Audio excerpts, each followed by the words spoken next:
All right, today we're tackling something that's so core to our lives we barely even think to question it: the family.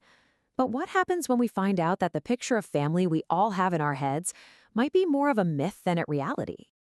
You know the image I'm talking about, right? That picture-perfect ideal of family life, always smiling, always harmonious. But if you actually pull back that curtain, the evidence tells a much more complicated, messy, and honestly, a way more interesting story. And that really gets us to the heart of it, doesn't it?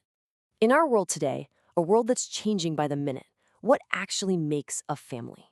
Is it about blood? Is it a piece of paper from the government? Or is it something else entirely? Okay, so to figure out where we're going, we've got to look at where we've been. You hear people talk all the time about some golden age of the family, right? Some perfect time in the past when everything was just simpler. Well, spoiler alert, that golden age never really existed. Let's dig into this, because this is a huge deal. The whole idea of marrying for love, that's actually pretty new. For most of human history, just like the historian John Boswell says here, marriage was a practical contract. It was about property, power, and having kids to work the land. Love wasn't the starting point. It was maybe, if you were lucky, a bonus at the end. And this brings us to the 1950s, which we love to put on a pedestal. We picture that perfect suburban scene, the male breadwinner, the happy homemaker. But underneath that glossy surface, the reality for millions of people was one of quiet frustration, deep isolation, and even violence that nobody ever spoke about. In fact, this feeling of deep unhappiness among women who felt trapped in their homes was so common but so unspoken that writer Betty Friedan famously gave it a name: the problem with no name. It was this quiet crisis happening behind closed doors all across the country. So you might be asking, where did this perfect picture even come from?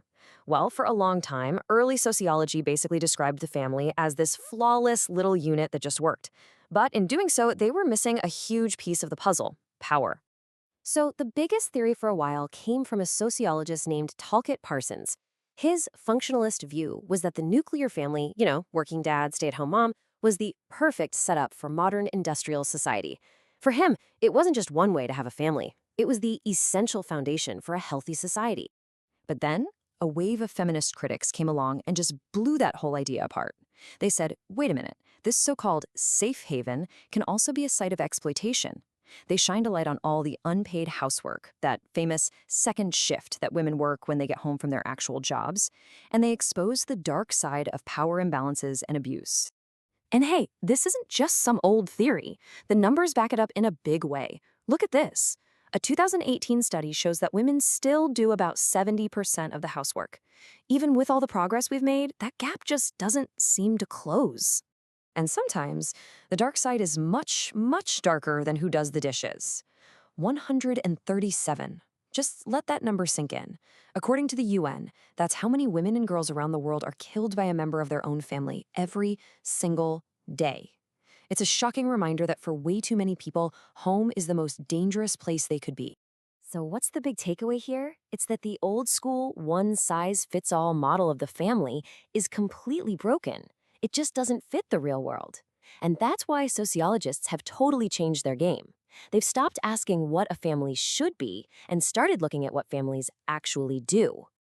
And this new way of looking at things is called family practices.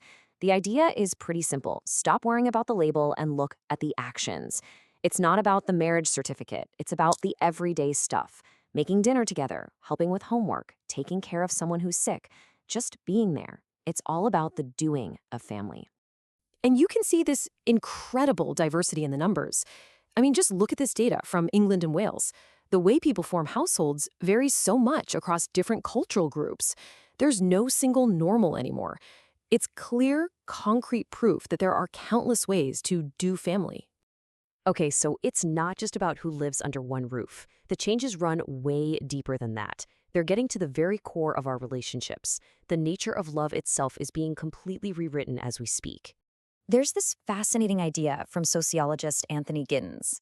He says we're moving from romantic love, the whole one true love forever fairy tale, to something he calls confluent love.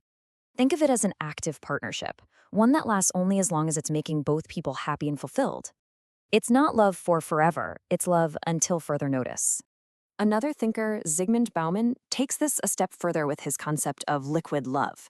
He argues that in our fast paced world, our relationships are becoming more fluid, maybe even disposable. We might prefer having lots of light connections instead of one deep, lasting commitment. It gives us a ton of freedom, for sure, but it can also leave us feeling pretty adrift and insecure. And all of this leads us with a really big question to chew on. In this new world of liquid love, when all those traditional ties are looser than ever, what's going to hold us together? What bonds with our friends, with our chosen families, with our communities are going to be the ones that really anchor us? That's something we are all figuring out together right now.